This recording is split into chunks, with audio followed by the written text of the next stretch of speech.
खुदावन के ज़िंदा और बाबरकत नाम में आप सबकी सलामती हो। आज के सोशल मीडिया के दौर में जहाँ औरत मर्द में और मर्द औरत में तब्दील हो चुकी है, उन लोगों के लिए एक छोटा सा पैगाम कि आया क्या उनका इस तरीके से करना ठीक है या नहीं। आए जो हमारे लिए एक मुकम्मल ज़वाबत हयात है, हम उसी की रोशनी में से देखेंगे। कलाम अक़दस में इस्तिस्ना की किताब उसका 22वां बाब और उसके 5वीं आयत करीमा में कुछ मरकूम है कि औरत मर्द का लिबास ना पहने और न मर्द औरत की पोशाक पहने, क्योंकि जो ऐसे काम करता है वो खुदावन तेरे खुदा के नज़दीक मकरूह है। मकरूह लफ्ज़ यानी नापसंदीदा है, नफ़रत अंगेज़ है। कलाम मुक़द्दस हमें सख्ती से फरमाता है कि औरत के लिए ज़रूरी है कि वो हयादार लिबास पहने। कलाम अक़दस में से देखेंगे एक और रेफरेंस, पहला करंथियों उसका 11वां बाब और उसकी 6ठी आयत करीमा में कुछ यूँ मरकूम है। खुदा का बंदा पौलुस रसूल फरमाता है कि अगर औरत ओढ़नी ना ओढ़े तो बाल भी कटवाए। यानी जिस तरीके से आज की जो लेडी है वो फैशन को बहुत ज़्यादा तरजीह देती और फैशन के साथ वो अपने बालों को और छोटा से छोटा बनाती चली जा रही है, लेकिन यहाँ बात हेयर स्टाइल की नहीं हो रही, यहाँ बात हो रही है गंजेपन की। कि अगर आज किसी बड़ी और जवान औरत को गंजा कर दिया जाए तो उसके लिए बड़ी शर्मनाक बात है। तो खुदा का बंदा पौलुस रसूल कहता है कि अगर औरत का बाल कटवाना शर्म की बात है तो उसी तरीके से वो ओढ़नी ओढ़े तो ही वो इज़्ज़त में होगी, वरना वो ओढ़नी नहीं ओढ़ती तो वो ऐसे ही है जैसे वो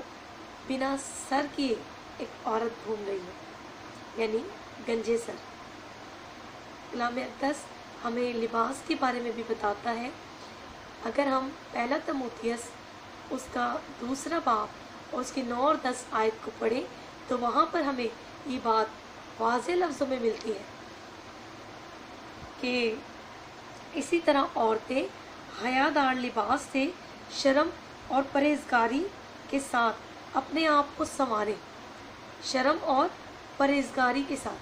किसी नेकलेस के साथ नहीं, किसी जूड़े के साथ नहीं, किसी हेयर स्टाइल के साथ नहीं, किसी बालियों के साथ नहीं, किसी गहनों के साथ नहीं, सोने या चांदी से नहीं, हीरे जवाहरात से नहीं, बल्कि हयादार और शर्म और परहेज़गारी के साथ अपने आप को संवारें। और लिखा है ना बाल गूंधे, सोने और मोतियों की कीमती पोशाक से नहीं, बल्कि नेक कामों से, जैसा कि खुदा परस्ती का इकरार करने वाली औरतों को मुनासिब है। और एक बड़ा ही अहम रेफरेंस हम देखेंगे कलाम अक़दस में से पहला पतरस उसका 3रा बाब और उसकी 3री और 4थी आयत में कुछ इस तरह लिखा है कि तुम्हारा सिंगार ज़ाहरी ना हो, यानी आपकी लिपस्टिक, आपका आईलाइनर, आपका मस्कारा, आपका आई शेड वो नुमाया ना हो, बल्कि ये आपको करना ही नहीं है। और लिखा है कि तुम्हारा सिंगार ज़ाहरी ना हो, यानी सर गूंदना और सोने के जेवर, तरह तरह के कपड़े पहनना, बल्कि तुम्हारी बातिनी और पोशीदा इंसानियत हलम और मिजाज की गुर्बत की गैर फामी आराइश से आरास्ता रहे, क्योंकि खुदावन के नज़दीक इसकी बड़ी कदर है। लेकिन हम लोगों की नज़र में मकबूलियत हासिल करने के लिए इस तरीके का अपना पहनावा, इस तरीके का अपना लुक अपना लेते हैं कि लोग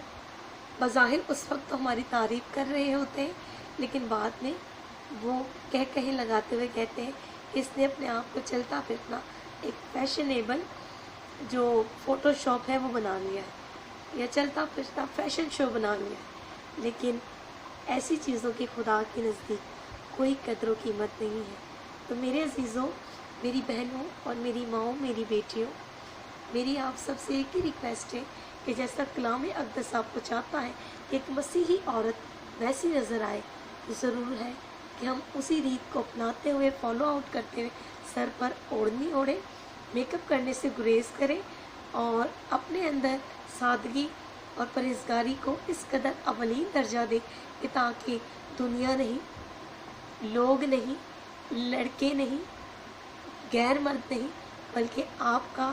اور میرا خدا آپ کے اوپر نگاہ کرے اور آپ سے اپنا رشتہ، جو کہتا ہے کہ میری دلہن کو کوئی جھری، کوئی داغ نہیں ہے، ویسی دلہن اسے ملنے والی ہو۔ تو یقیناً اس ویڈیو کے وسیلہ سے آپ کو بہت زیادہ برکت ملے۔ خدا باپ آپ پر اپنا جلالی چہرہ جلوہ گر فرمائے، آمین۔